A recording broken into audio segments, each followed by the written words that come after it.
पहले के लोग संगीत से बड़ा प्रेम करते थे।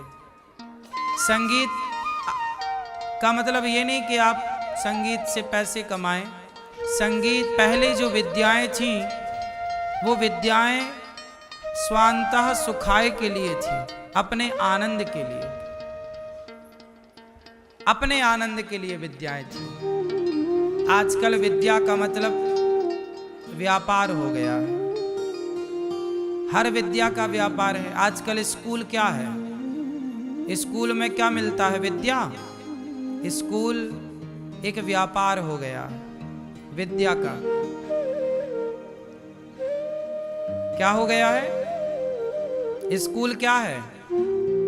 बोलो मेरी माँ। व्यापार है। जबकि विद्या, भगवान श्री कृष्ण बांसुरी बजाते हैं अपने आनंद के लिए, शंकर जी डमरू बजाते हैं अपने आनंद के लिए, नारद जी वीणा बजाते हैं अपने आनंद के लिए, वीणा बजाए और श्रीमन्नारायण का कीर्तन।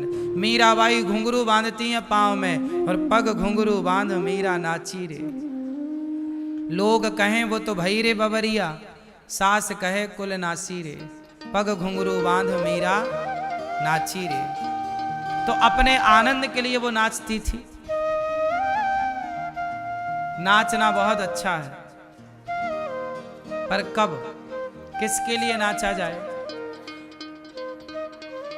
जय जय स्वामी जी, विराजी।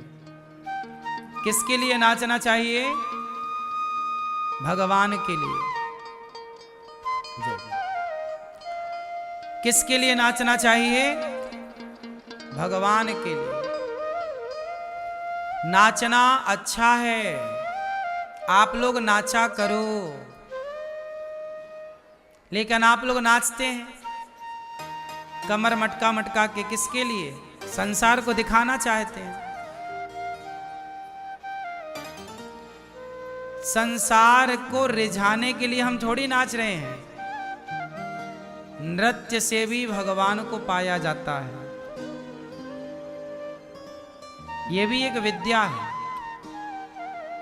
संगीत से भी ईश्वर को पाया जाता है, ध्यान से भी ईश्वर को पाया जाता है, भक्ति से भी ईश्वर को पाया जा। ये सब रास्ते हैं। ज्ञान से भी ईश्वर को पाया जा सकता है। सब रास्ते, ज्ञान का रास्ता है, भक्ति का रास्ता है, योग का रास्ता है, कर्म का रास्ता है, संगीत का रास्ता है ना? अनेक रास्ते हैं। सेवा का रास्ता है। कोई, सबने अलग अलग रास्ते अपनाए हैं। कोई समर्पण का रास्ता अपनाता है तो कोई प्रेम का रास्ता अपनाता है। गोपियों ने कौन सा रास्ता अपनाया? प्रेम का। कौन सा रास्ता? प्रेम का। अर्जुन ने कौन सा रास्ता अपनाया? समर्पण का। अर्जुन ने समर्पित कर दिया, गाड़ी आप चलाओ, अब जहां ले जाना चाहो ले जाओ। अर्जुन ने समर्पण का रास्ता अपनाया। द्रौपदी ने भी समर्पण का रास्ता अपनाया, समर्पित कर दिया, अब जाए लाज तुम्हारी हम नहीं जानते, बचाओ चाहे।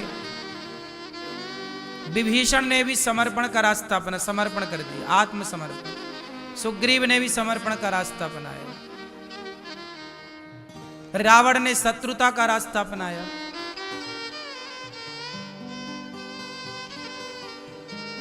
मीराबाई नाचती हैं, नाच नाच के रिझाती हैं गिरधर गोपाल को। नारद जी भी वीणा बजा बजा के कीर्तन करते हैं।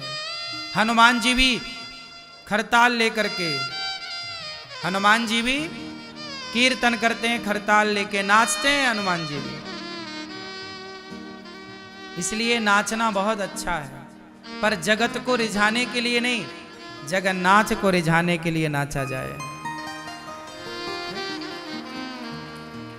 गाई जाए, गाया करो, राग से नहीं, सुर से नहीं, सुर ताल से नहीं, भाव से। जरूरी नहीं है कि आपको सुर ताल का ज्ञान हो। कुछ लोगों से गाना नहीं आता, कोई बात नहीं, फिर भी गाओ। भगवान ये नहीं देखते कि तुम्हारा सुर क्या है, तुम्हारी ताल क्या है, भगवान देखते हैं तुम्हारा भाव क्या है। भाव यदि है तो स्वीकार है तुम्हारा, हर चीज स्वीकार। इसलिए भगवान को प्राप्त करने के ये रास्ते हैं। आज भगवान ने बांसुरी बजाई, सारी गोपियां काम कर रही थी, बांसुरी जब सुनी दौड़ पड़ी। गजब की बांसुरी बजती है वृंदावन बसैया की, करूं तारीफ मुरली की या मुरली के बजैया की। जहां चलता ना काम तीर और कमानों से, वहां बातें होती मुरली की तानों से। ये बांसुरी, एक दिन गोपियों ने कहा, अरे बांसुरी तू तो हमारी सौत है, सौत। क्यों? कन्हैया तुझे कितना प्यार करते हैं, अपने होठों से लगा के रखते हैं कन्हैया। ऐ बांसुरी तूने कौन सा पुण्य किया है, क्या पुण्य है तेरे, क्यों कन्हैया तुझे अपने होठों पे सजाते हैं, जरा बता तो सही। तब बांसुरी बोली, ए सखी मेरे बारे में क्यों जानना चाहती है। सखी ने कहा, गोपियों ने कहा, बांसुरी तेरे जितने भाग्य हैं हमारे भी इतने भाग्य नहीं हैं। तू कन्हैया के साथ जितना रहती है हम तो इतना रह ही नहीं पाती। कन्हैया तो तुझे अपने अधरों से लगाते हैं, होठों से। कन्हैया तुझे अपने होठों की तकिया देते हैं और तेरी चरण सेवा करते हैं उंगलियों से। बांसुरी बजाते हैं ना तो उंगलियां चलती हैं, मानो तेरे पांव दबा रहे हैं कन्हैया। ए बांसुरी तेरे पांव कन्हैया दबाते हैं, अधरों की होठों की तकिया तुझे देते हैं। बता जरा क्या पुण्य है तेरे। तब बांसुरी बोली, बहन पूछ रही हो तो सुनो, मैं बांसुरी हूं, बांस की बनती हूं, बांस। जब मैं बनी तो बनाने वाले ने मुझे उस बांस जो अपने लोगों के बीच में मैं थी, काट करके मुझे अलग कर दिया। मैं अपनों से बिछड़ गई। गरम गरम मेरे सरिया, गरम सरिया करके मेरी छाती पर छेद किए गए। बांसुरी में छेद किए जाते हैं तो कैसे किए जाते हैं? जलाया जाता है, उसे गरम किया जाता है, गरम करके उसमें डाल दिया जाता है, जल जाता है वो हिस्सा, जलाया लोगों ने।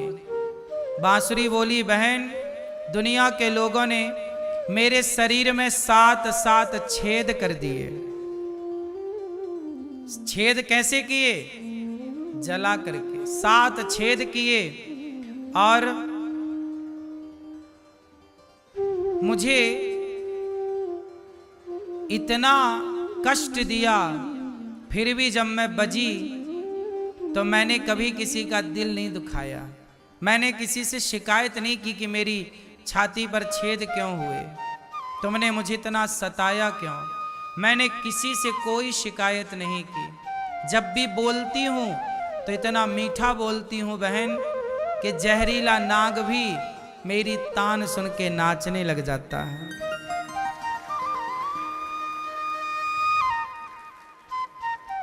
सबको मोहित कर लेती हूँ मैं अपनी वाणी से, अपने बोल से, अपने स्वर से।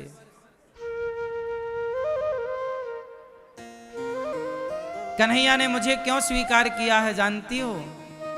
क्योंकि मैं कभी बोलती नहीं हूं। जो बुलाना चाहे कन्हैया, मैं उनकी आवाज को केवल बढ़ा करके आगे भेज देती हूं। बांसुरी अपने से थोड़ी बजती है, जो बजाने वाला जो चाहे वो बजाए, मैं उसका सहयोग करती हूं बस। और उसकी मारी हुई फूंक को इतना मधुर कर देती हूं कि सांप भी नाचने लग जाता है। फूंक ही तो मारी जाती है, हवा ही तो भरी जाती है बांसुरी में।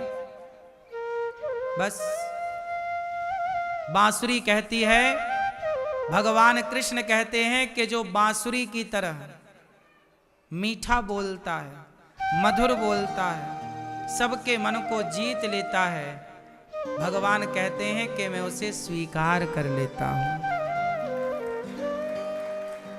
वाणी आपकी इतनी मधुर हो कि भगवान आपकी वाणी, आपके व्यवहार के कारण आपको स्वीकार कर लें, यह भी एक रास्ता है।